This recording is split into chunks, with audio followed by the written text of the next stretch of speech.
Hey, what's up? I'm Prymnd and this is In My Mind, my personal vlog about myself as an artist, my studio setup, my production techniques, my insights about the music business and much, much more. This is episode number 2 and it's all about my live setup for 2025.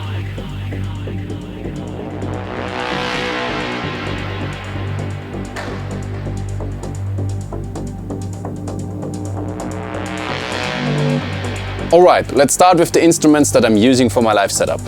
First and foremost, my Pro 3. This is a mono synth that I'm using for big leads, for plucked sounds, for complex techno steps and respace stuff and much, much more. What I love about it is the versatility. You can, on the one hand, go very aggressive and on the other side, it has this mellow, mogy touch to it. So I have different filter options and I even have this detuned feedback thing that cranks your stuff up to a level that would almost blast your ears, so you have to be really careful about that, but if you use it in a slight way it's really enhancing everything and it makes otherworldly, almost like dinosaur sounds. Don't know how it's working, but it's really crazy. It's a standard synth actually, so it has 3 oscillators. Oscillator 1 and 2 are classic triangle, saw and square. Oscillator 3 is a wavetable synth where you can load a lot of complex sounds, and that's very useful when creating more sophisticated soundscapes. The effects are really amazing, the arpeggiator is amazing, and again, the filter is amazing with the drive section. There's even a paraphonic way to play it, so that means I can play 3 notes at a time. So I can play chords, I can play harmonies. So yeah, super versatile thing for live, covers a lot of stuff that you need to do. Then let's move to the other side. This is the Roland techno section, I would call it. So on top of it there's the Roland TB-03 and below there's the Roland SH4D. I tried, I think, almost every single 303 clone in the past to recreate the original 303 sound, and nothing comes close. I don't know why, but weirdly enough, just Roland handles to make the original SED flavor sounds.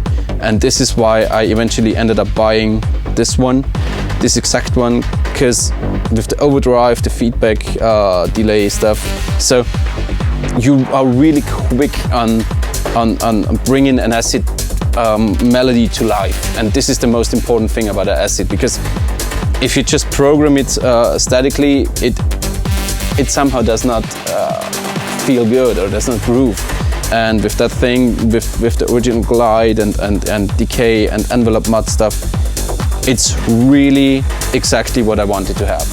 And in my first shows I played, you might remember I had this one, the HBD20 as a percussion pad, which I'm opting out now because I felt it's hard to be on time and rhythmic, and if you are not rhythmic, then the whole groove starts to suffer and is sloppy, and this is not useful when you want to make dance music that makes people dance.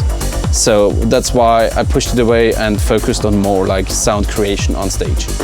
Yeah, so below the SH4D. This is a multi-timbral thing, meaning I have 4 tracks, so I have 4 options to play the thing. I can even mix the 4 lanes. So I have 4 sounds at the same time, which I can put in MIDI from my push here. So I have I have 4 lines. I could make bass, lead, pad and additional effects with the 5th one and 6th one. So I have 6 synthesizers on stage already to live manipulate. It has handy faders, so I can turn them up, turn them down, and I have full control over the whole unit on the fly. I mostly use it as the SH101, the Juno 106. I'm using the 2FM operator synth on it because it's super techno, and the 4th one is either a chord or just another pad or maybe a piano sound, so it always depends on the track. And coolest thing is I can program it for a certain sound, and with a simple push on the push free, I can program change it and it would load up the other program.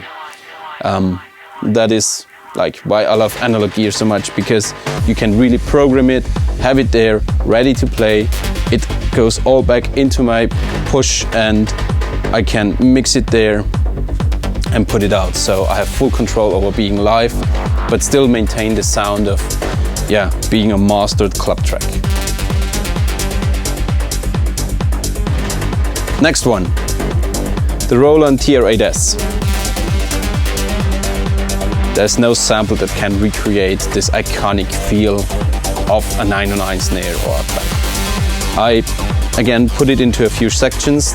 The first section here is solely enhancing grooves. I have snare, clap, closed hi-hat, open hi-hat and ride.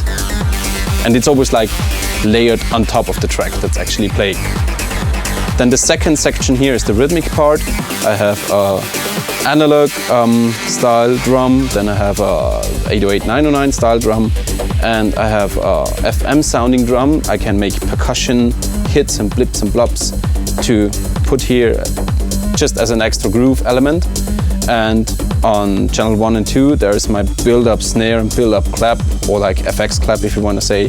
So it's the simple 4, 8, 16, like down, down, cha cha cha cha cha cha cha cha cha, snare build-up, which you need at any build-up in electronic dance music, I feel. And finally, here, this is my analog effects section made by Strymon. I have the Magneto and the Starlab. This is a tape delay and a very lush and rich sounding analog reverb, which I'm sending again from the push into here and grabbing again. So that gives me a very rich and broad reverb. You might be able to recreate it with VSTs, but it's all mapped out, it's very hands-on, so you have this pitch effects. That means I can change the size of the reverb and that ends up in a pitch up riser effects on the fly, and this is what I love.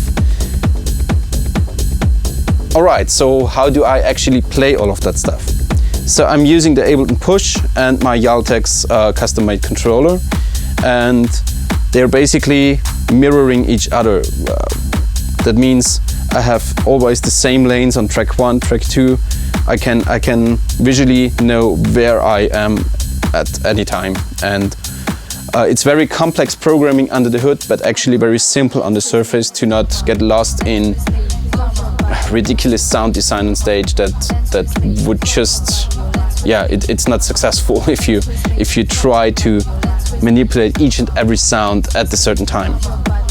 So yeah, my live setup is split into 2 sections, I would say. The first section is I'm running playback tracks as a DJ would do actually.